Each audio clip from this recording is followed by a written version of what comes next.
those nature documentaries on the cable? Yeah. See the one about lions? Yeah. This lion, he's the king of the jungle. Huge mane out here. He's laying down under a tree. It's so hot. This will move. Now, the lion comes, they start messing with it. Like this tail, like this. I'm overlaying this, Matt. Man's league, and So good. Feeling just got. You can hear it? Yeah. No, animals. They start jackals. Barking at him, laughing at him. They nip his toes, eat the food. It's in his domain. They do this. And they get closer and closer and bolder and bolder. Till one day, that lion gets up and pulls the shit at everybody. Runs like the wind. Eats everything.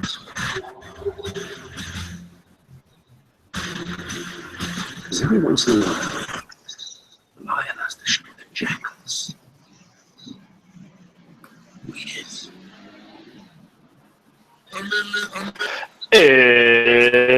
It's Matty and Patty, coast to coast from Brooklyn. It's Pat McMenamin. San Francisco, it's Matt Youngner. Say hello, Matty. Hey, Patty, how you doing? Oh yeah, buddy. It's an awful, It's real. a lot of tension. It's palpable. A lot of feelings. A lot of feelings, a lot of emotions, mostly fear. Mostly fear and terror. And exhilaration, but mostly fear. Oh, yeah. I feel like I was about to say something very offensive to our veterans. but it feels like the night before a big battle. Right, yeah. I might not make it. I probably won't make it if I do make it. Well, that's yeah. Untold glory awaits, Patty. Glory awaits you in Valhalla. But the death will be ignominious if it comes. Yes, it will. I believe the common refrain from men who've fought in combat is that the worst part is all the waiting. Yeah. All the waiting before it happens. Like, that's just the worst. Waiting and thinking and sitting and thinking about what could happen, what might happen, what won't happen, what will happen. It's more than most men can bear, Matty. Yeah. To Brennan Massini and all our buddies in Iraq, I apologize for that analogy. Perhaps in poor taste, but you know what I mean. Well, we're a bunch of couple idiots, so what do we know? Yes. And I don't think they'll be offended. No, harder than that. Welcome to the Cleveland Sports Hour. We are two self-aware but unapologetic homers who spend far too much time watching, reading, and thinking about the Cavs. So if you'd like the informed, intelligent Cleveland fans' perspective on the eve of the biggest game in Cleveland sports history, you have come to the right place, my friend. Matty, I think it makes sense for us to, as you walk the mean streets of San Francisco, on your way They're back. staring me down, Patty. Don't take any gruff from them, Matty. They're giving me the eye. Give it right back to them. No, I'm not. These people are soft. Not like this. Not like some that we're going to see on Sunday, Patty. Some tough ones. Oh, you're jumping the lead, Matty. Here's the big special announcement. The big special announcement. I haven't said anything. Matty and Patty, ladies and gentlemen, they're going to be at Game 7 in Oakland. Oh, boy. Oh, boy, Patty. Heart of the beast. Heart of the beast. Matty, this was hard enough. This was hard enough already, this game. To actually go and be there, surrounded by all those fans. Yeah. Oh. Maximum risk, maximum reward, Patty. Oh, God. I mean, you really can't. Losing could not be any worse. Nope. And winning could not be any greater. And again, I say again, I don't need a historic win. If we were to win this game, it is historic on so many levels. LeBron's performance, ending the 52-year drought, first team ever to come back from a 3-1 deficit in the final. All these like crazy things. Against, on top of that, a historic 73-win team. I don't need a historic. I just want a championship. I want just a run of the mill. 03 Spurs. Gentlemen's sweep against a kind of nondescript team that had a lot of injuries. I'm fine with that. I don't care if anyone says, "Oh, they didn't play." I don't give a shit. I just want a champion. Just one. I just want one. I just want one. I don't need that. I guess only the hard way. But if we lose, it validates this shitty fucking team of a bunch of whiny, entitled, spoiled fucking brats. Boy, I really feel like they showed themselves in that game. Oh my God, do they show themselves? Who can like this team anymore? Unless you're from Oakland. I understand. You're from Oakland, you like your team. I've liked a lot of unlikable teams in Cleveland in my day. You have a pass on that. But anyone else, like, who can like this team? I feel like people are turning on them. They're big time turning on them. If my Twitter feed's any indication. And, I don't just follow homers. I follow a lot of homers, but I follow a lot of the, neutral crowd, right? I just watch basketball. They are all turning on the Warriors heavily. But, Matty, I'm a little conflicted about this. Now, it's time to reveal to our listeners that you and I have had this kind of secret pact, which will be going on for a couple of years now, that if any Cleveland team was within a game of winning a championship, we had to be together and watch it together. Just because you and I, it's just we have this connection and we're doing this podcast. No, and that's when we're finally going to admit it to the world that we're in love and we'll leave our wives and it'll be a thing. Yeah, well, but then people will be still justified. Oh, well, they were really into Cleveland sports together, so I guess that makes sense. So it was the one way to explain to everybody. That's right. And anyway, I kind of always assumed we'd be doing this in Cleveland because, how are you going to get tickets to Game 7? But, a deep and long-standing friend of the podcast has hooked us up, Matty. An OG. An OG and a true gentleman, someone who will be there to forever. This is incredible generosity on Bobby the Brain's part. Yes, our friend Rob Emmerich has hooked us up, but Matty, are we screwing this up? I was conflicted because I felt like we were supposed to be in Cleveland, but is it better to be in Cleveland or is it better to be at the game where it's happening in the Lions' Den? Patty, got to be at the game. Yeah. Yes. 10 times out of 10, you have to be there. See, I appreciate being in Cleveland for it. I see a lot of people on Facebook that are headed back home for the game. I love it. You can be at the game. You got to be at the game. Being at game still means something. It does, and it's also important that Cleveland can't be at that game. It's a road game, but we will. That's right, Patty. We represent 100,000. How many fans? I don't know. We represent millions of Cleveland fans at that game. That's right. There'll be some of us there too, Patty. Yeah. It's not going to be like the two of us versus the world. No, they'll show up. Cleveland versus the world, Matty. Ohio against the world. Because there's a lot of rich Clevelanders out here who are having the same reaction we had. Yep. Which is you got to be there if you can be there. And they can be there. So we'll have some support. There are rich Clevelanders in the world. They do exist. Well, Matty, I'm nervous for many other reasons. I'm a very stupidly superstitious person. Even though at the beginning of the series, what our first podcast for the series, what did I tell you? Yeah, you throw that out the window. Yeah, you throw it out the window. It's all garbage. It's stupid. Of course, it's stupid. But now we're here, Patty. You just can't let it go. I made Becca watch both games. No real reason for it. I see your niece Dorothy needs to keep watching games, I believe. Yes, she does. Goddamn right she does. She apparently said it was her favorite thing ever that Steph Curry got kicked out of the game and made her night. I was like, God damn. Oh, that's how we have something in common. Exactly. I love my niece. She's just a really smart and good person, just on that fact alone.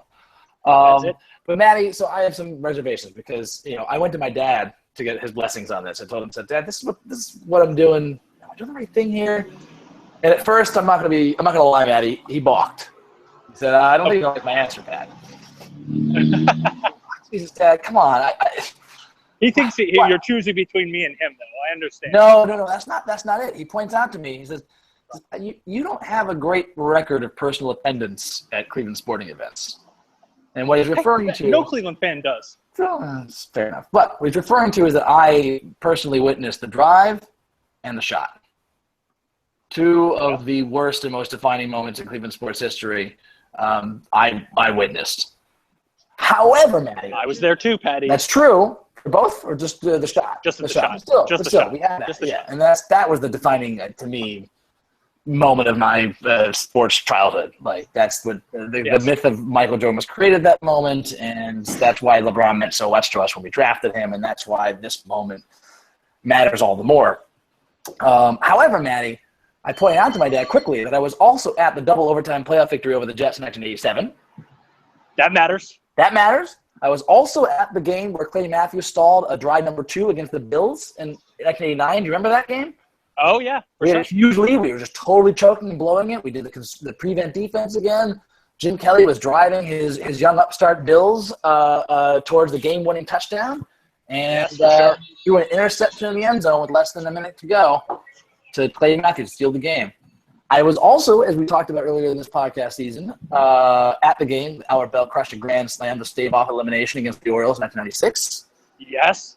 And I saw the Run William Run where a goal line stand secured the Browns' last playoff berth in 2004. That's pretty good, all things considered, Patty. That's a 4-2 record, my friend. And I don't think I'm wrong about this. I think you were conceived during the Miracle at Richfield too. Isn't that right?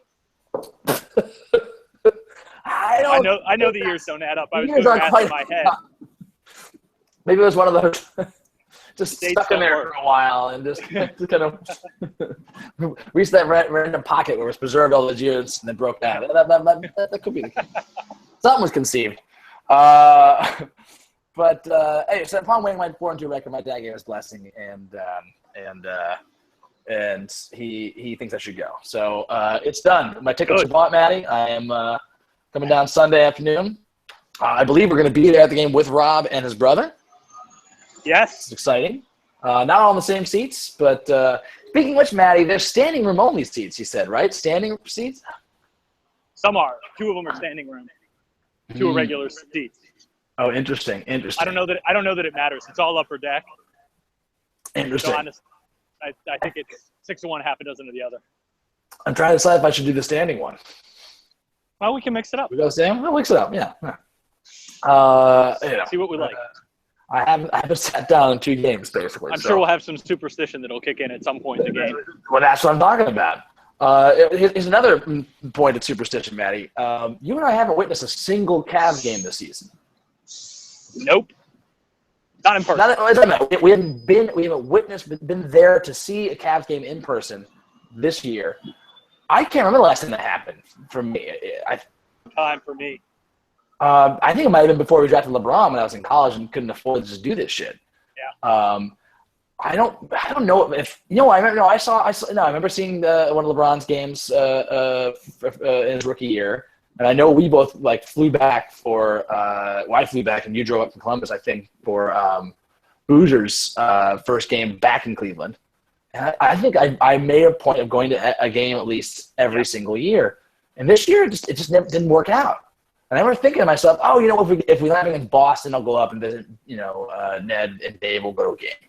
But we didn't. We played in Atlanta instead. It's too far away, Detroit, I don't even know Detroit, and then Toronto, I don't even. So it just didn't happen.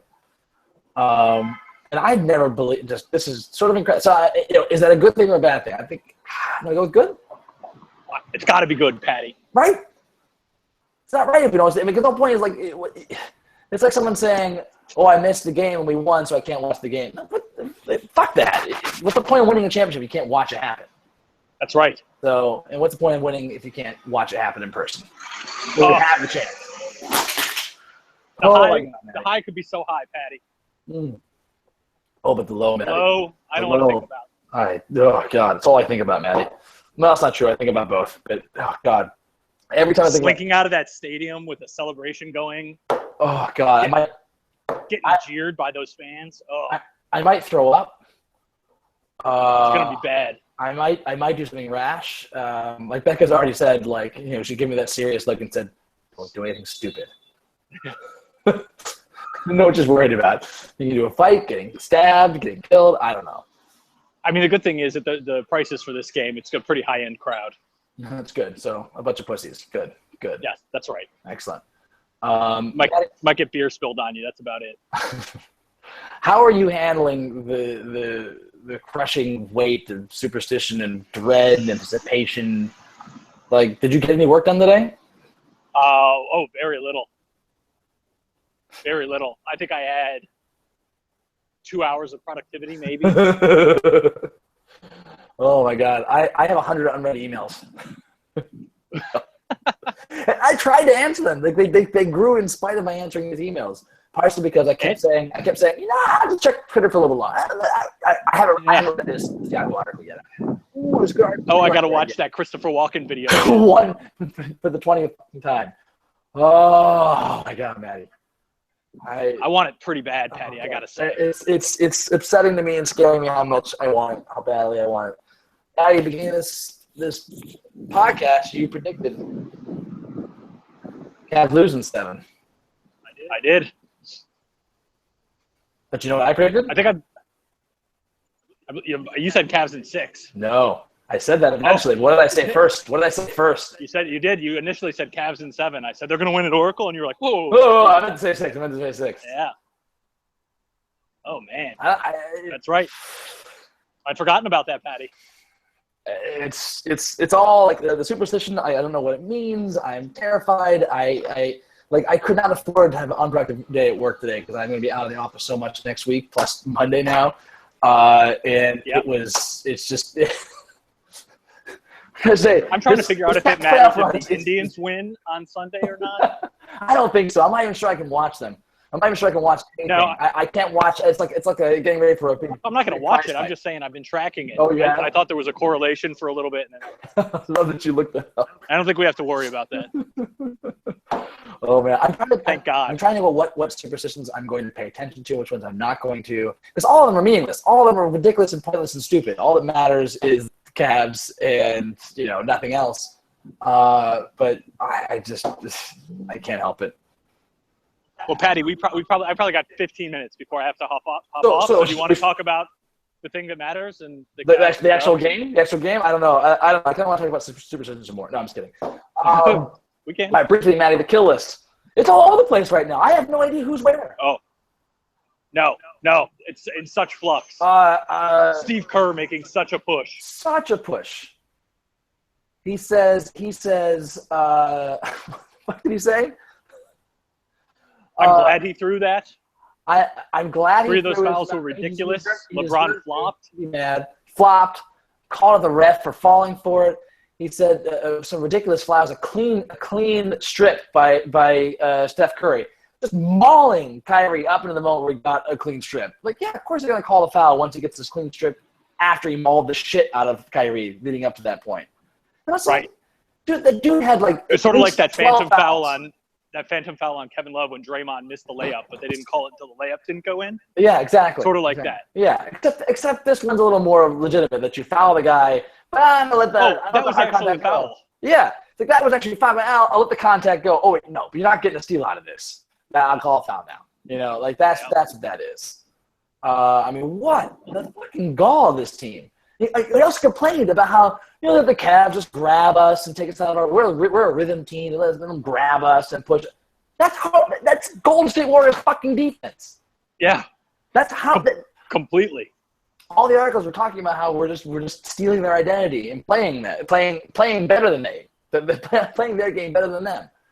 Patty, are you the one who sent me the thing last night? I know you sent the thing about how the foul calls were even last night with shot 3 more free throws. Mm-hmm. But did you see the other thing that in the series, shots within field goal attempts within 6 feet of the rim?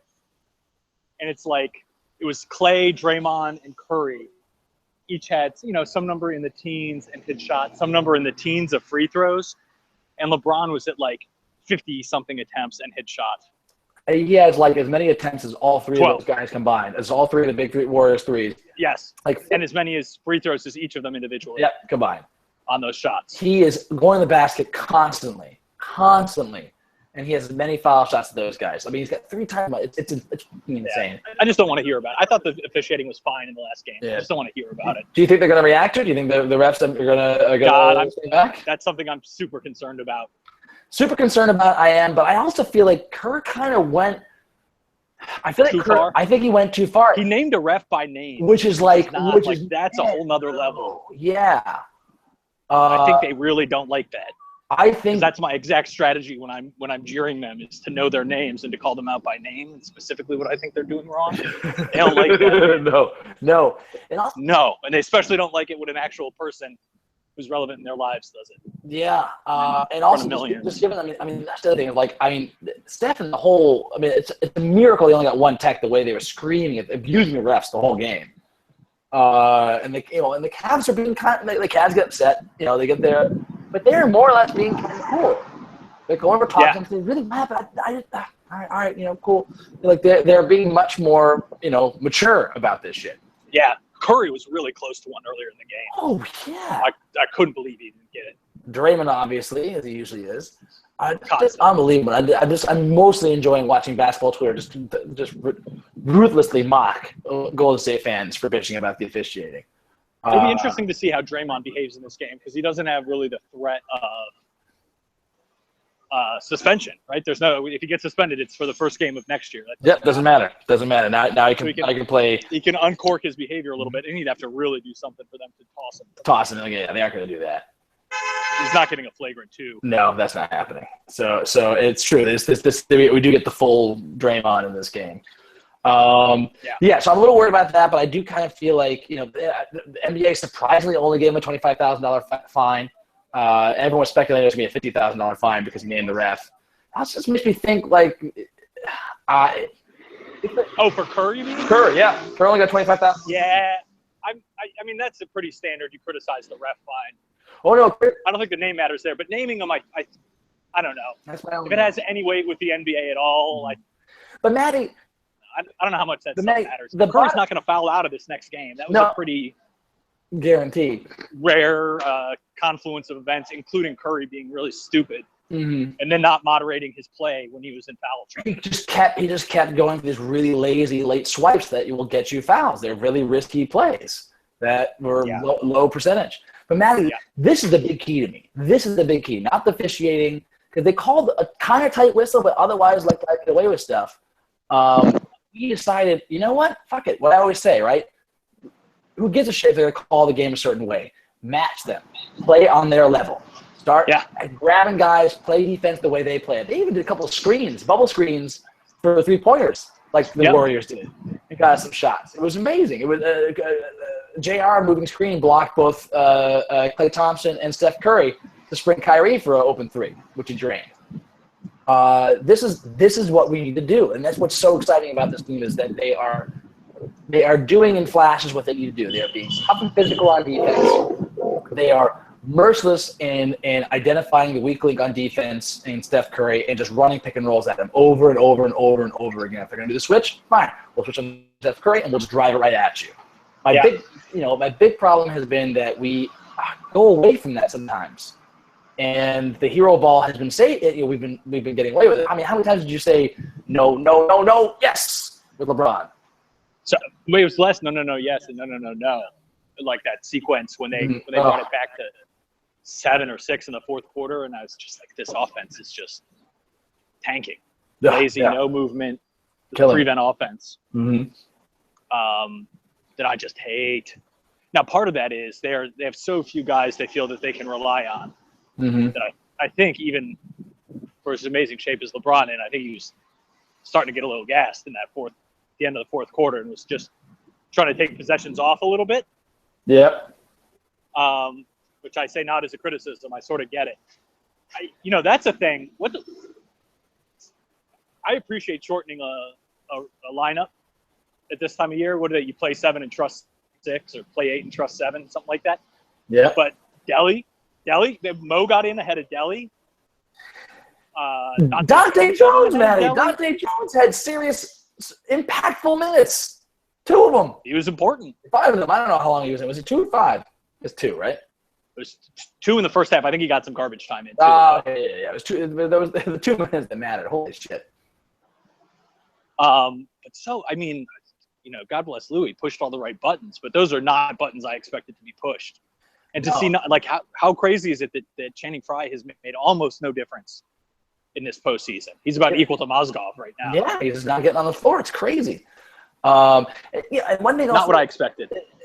Kevin Love, with the exception of that one sequence where he let the Warriors, like, single-handedly let Klay Thompson go crazy and get within 7, Kevin Love, I still thought played pretty well given his limitations, given what he can do.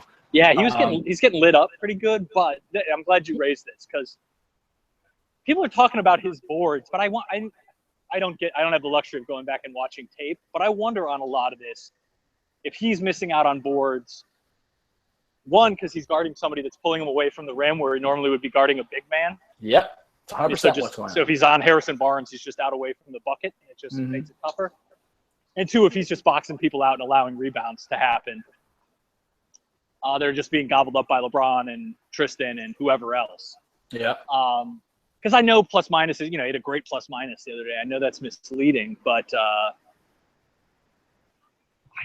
I don't know. I'd like to do a little more game study if I could and just see what effect he might really be having that he's not getting credit for. Because I agree with you. I didn't think he looked terrible. No. He had a nice play guarding Curry one-on-one. Yeah. I really appreciate how he's running. He like, you can see that he had really drilled on how they want us to guard the pick and roll, and he showed really aggressively, got back to his man. Like, I was really it was night and day to me. He's not great. He's clearly a liability still out there compared to other guys we can throw out there. But yeah, we have to use him. We have to. We need him. There's nobody else. No, there's nobody else. So if we can see him, I don't know. I'm giving you about the 10-minute warning for me, Patty. All right. If we can get 10 points out of him and 6 boards in 20 minutes, I'd feel pretty good. Oh God, that'd be amazing. That'd be great. Honestly, a couple threes. He only had 12 and he's good minutes. at drawing fouls too, man. I mean, that's an underrated. It is an underrated skill. It's an underrated trait. It's an underrated skill, but it's a very risky skill in this series because you don't know what the refs are going to call or not. No, that's true, and he's super prone to turnovers down there. Yeah. Anyway. Yeah. So I'm with you there, but I feel like we need a little something from him in this game. Yeah, I agree. More than 2 points and 3 boards. Yeah. Like, it doesn't need to be a lot more than that, but the most deflating moment, if the only deflating moment I felt like really in yesterday's game was that moment that they found Love open in the corner. He drained that 3 to put us up 24. Yeah. And then immediately Golden State scored 5 points within 30 seconds. And just went on this terrifying run that brought them within 7. That was very tough. That was a bummer. That was like, I thought that was the capper. I mean, I thought it could be the capper at least, right? If we can just maintain that momentum, but we didn't, So it's tough. I mean, what's amazing to me is that we have made this run with LeBron just going full attack mode, the Kyrie LeBron pick and roll on offense, and then Tristan. Can we talk about Tristan for a second? Yeah. Game of his life. He was the second best player last night. Yeah, game of his life. And what it was, easily. What it was is, if you got to worry about helping Steph on these pick and rolls with Kyrie and LeBron going crazy on perimeter, you're going to cheat over, and you're going to lose Tristan. And that's how Tristan gets open for all these lob dunks. On top of the fact that there were at least 4 passes, I still don't understand how the fuck LeBron made those passes. Oh, that is incredible. Hey, listen, that is a dangerous – we know this. It's a dangerous lineup. LeBron with the ball at the elbow or thereabouts with a weaker defender on him like Curry, and Smith, Irving, and Love or Jefferson around the rim, and TT doing stuff on the weak side. And LeBron can just stare over a guy that's way shorter than him and make choices. Yeah. That's trouble. Yep. So let me explain what I'm worried about. aside from the general Cleveland stink, aside from everything, Matty. That we're just going to come out and lay an egg. Yeah. Aside from all that shit, stuff you can't control. The things I'm worried about is one that, and I joked about this in texting, but I'm dead serious. I'm worried about the Warriors injecting some magical unicorn blood and HGH and steroids, just all of it, injecting it into his back, and he's surprisingly fine, right? Yeah. I'm totally expecting that to happen, even though that sort of makes no sense. I know what you mean. That was a big part of that game, and it's weird to me that they felt like him hobbled like that was their best option. Yeah, I was like, dude, just take him out. You guys lost this game. Just get him right. Or even if you were still in the game, play somebody else. Yeah, he's barely moving. He's a total liability. He hit those threes, which are really frustrating. He continues to be a good shooter when he plays the Cavs. Yeah, although I think that was even before his back went totally wonky. His back went wonky like in the first quarter. I remember he came up hobbling on one play, and you could see him doing that old man, like, if you ever sit back and you know what it looks like when someone's running. Oh, yeah. That happened surprisingly early. I'm worried that he comes back. I'm worried that Harrison Barnes isn't actually shook. He's just in a slump, and he just finds his shooting touch. Yeah, him being terrible has been huge for us. Huge. So many open threes that he's missing. We're just daring him to shoot. I don't know that we're daring him. I think we're losing him because he's the least terrifying Warrior out there. And however you want to put it, we are choosing to leave him open. Yeah. I can see they're trying to cover him, but they're failing to. They're getting late closeouts, and he's just missing wide open threes. It's got to continue. Anyway, that's what scares me, and my biggest fear is that Kerr just figures something out that we haven't thought of yet. Like, no one was saying that Lou should be doing what he's doing. Yeah. No one said this. We heard a whole wide range of opinions. We had our own opinions. We had, I had my theories what we need to be doing. I want more off-ball screens. They're not doing that. They're doing just straight, just get the switch we want and attack the shit out of it, and attack fast and aggressively. Not the slow dribble down. We had dudes. Do you see Haralabob's suggestion for them? Oh yes, no, exactly. To start not switching and having him play for real. Yeah, but on offense, run ISOs. But I think that I hope we're prepared for that. I hope we're ready for that. I hope maybe that's what we've been trying to force them to do, because that's our offense. Our offense, as I said at the beginning, was predicated on exploiting traditional pick and roll coverage or help and recover schemes. If they do that, we might have something going. No, I'm sorry. I'm saying that's what he said that Golden State should do on offense.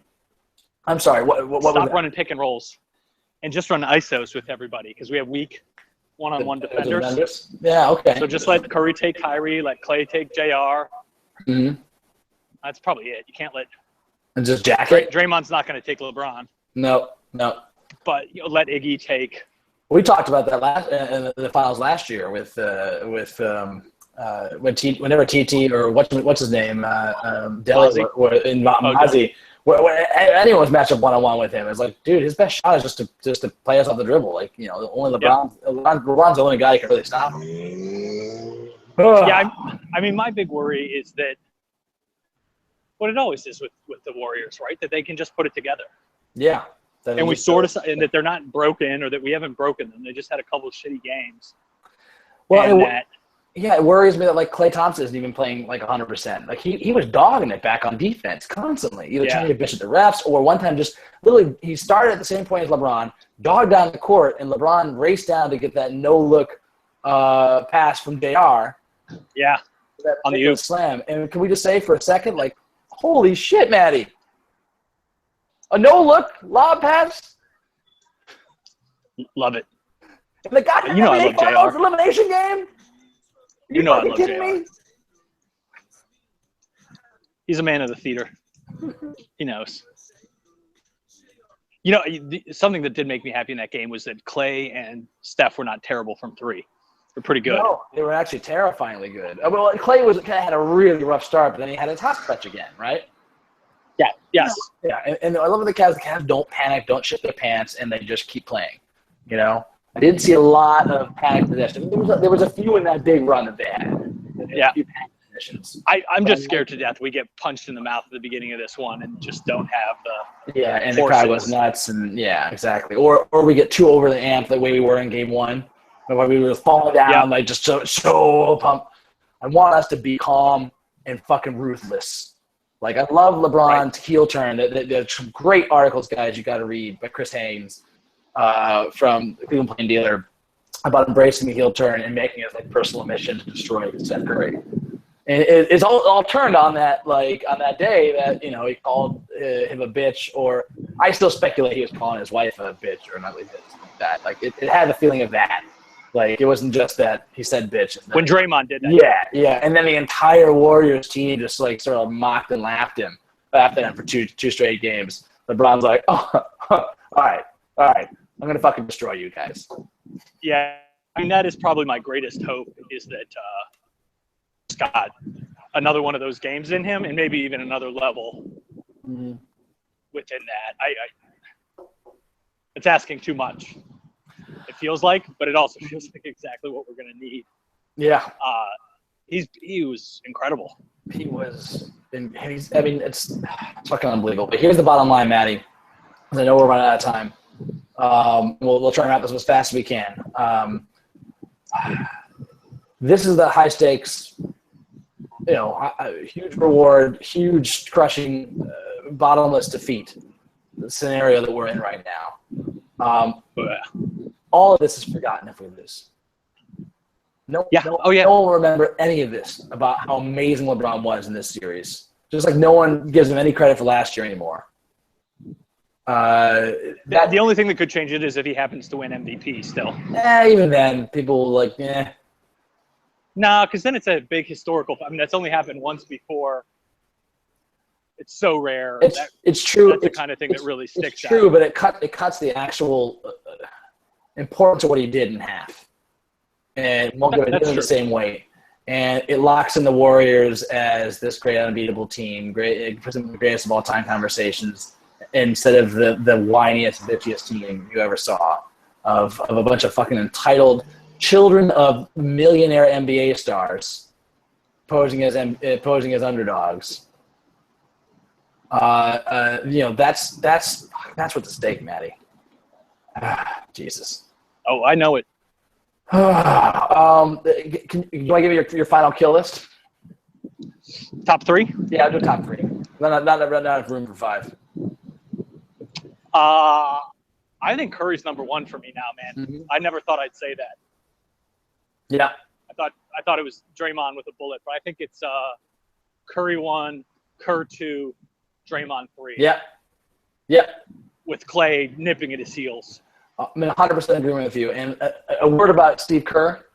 The reason why I hate him so fucking much is not because of his bitching about refs. It's not because of his breaking clipboards. Not because of his smug fucking prick attitude. It's because of what he's fucking done to Varejao. He has fucking destroyed that man. He destroyed him. That is a beautiful basketball player. It was a beautiful fucking game. Who plays the pick and roll as well as anyone, as any role man, top 10. I'm being crazy here, but seriously, it's a beautiful touch around the rim, that preternatural skill, the rebounding. We saw a flash of it in one of the games. Steve Kerr has reduced him to being a guy who goes out for 2 minutes just to explicitly to pick up an offensive foul against the Cavs. He's bitching about like drawing fouls. Dude, he has a guy whose whole job is to go out and designated fouls. Like, fuck you, Steve Kerr. Fuck you for ruining a gorgeous basketball player.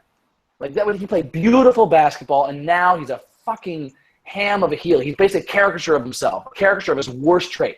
He took what was beautiful and turned it into a caricature of his worst fucking trait.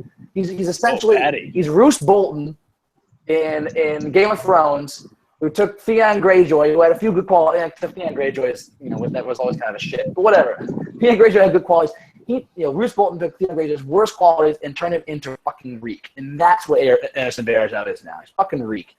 He's Yeah, only quibble is I think that was Ramsey that did that, but you know. Oh, Ramsey. Yeah, sorry, Ramsey, the bastard. Yeah, the fucking all Bolton's the same. You were close though. I get so mad. So that's why you blew the whole thing by messing that up. But you could have just. In general, I like. You could have just not pointed it out. Thanks, Matty. No. All right. Big finish. What are your Cavs win if lose ifs?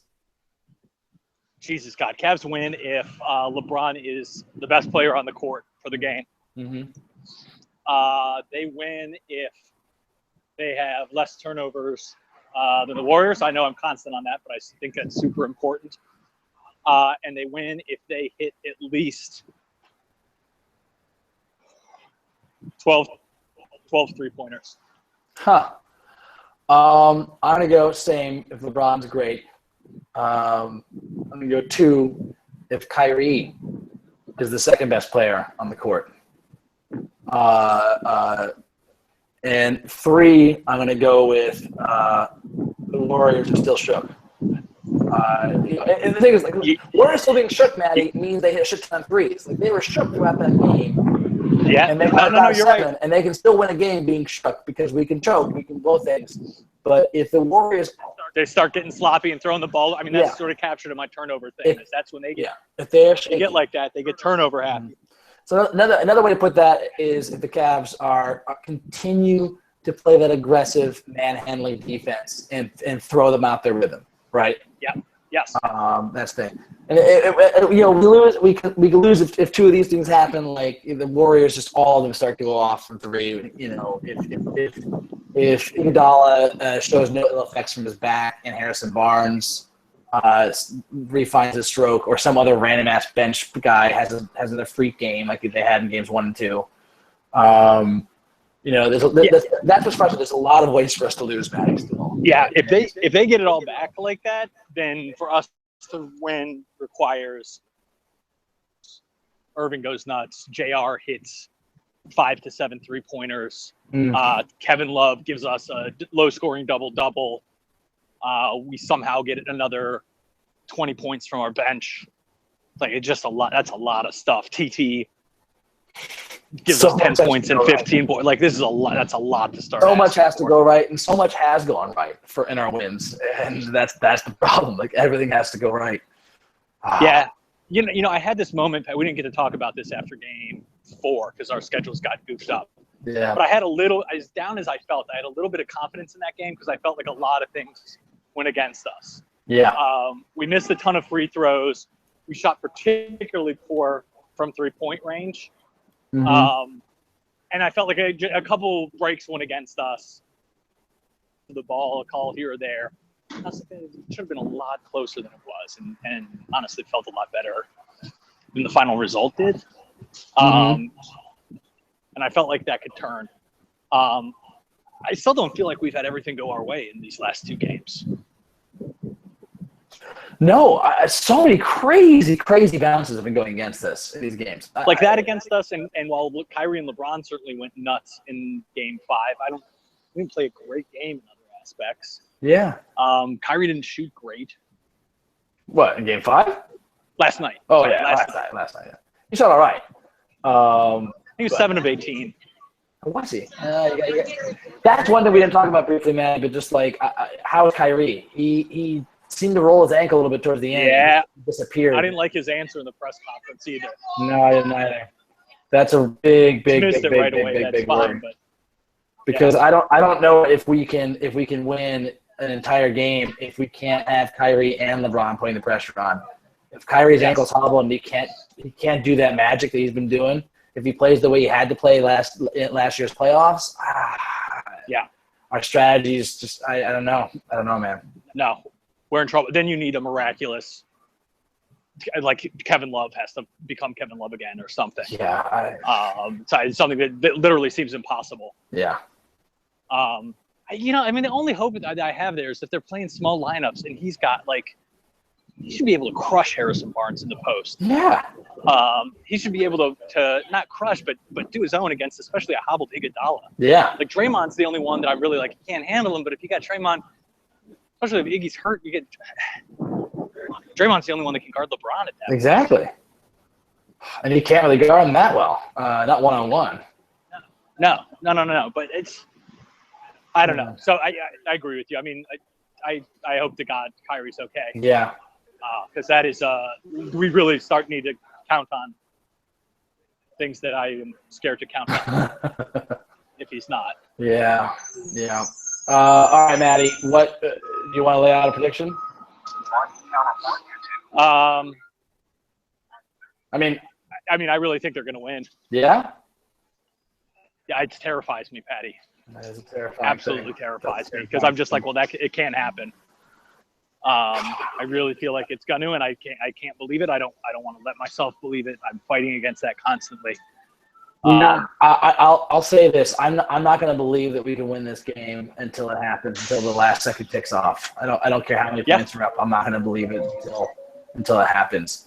But for sure. But I can't fight that growing kernel in the back of my head that we can win this. No, it's starting to feel meant to be. Let's not talk about it anymore. It's not. Yeah, it's just we've said too much. That's right. Too much already. That's right. Oh God! All right, Cleveland. All right, Cavs fans. All right, friends. Just hang in there with us. This is going to be crucial. We win or lose, we'll be coming back at you on Monday. Matty and I are going to be in the Lions Den in Oakland. Yeah. Sunday night, and we're not going to make any you'll friends. be with us. We're not going to make any friends. No. Some enemies. Yes, I hope to make a great deal of enemies for all the right reasons. That's right. I hope we make a lot. An awful lot. We need this. We got to get this. I know, buddy. We'll get on out here. Let's make it happen. Yeah. Let's do this, Matty. All right, Matty. That does it for the Cleveland Sports Hour on the quasi-eve, penultimate eve of the biggest game in Cleveland sports history. This is Matty Patty saying,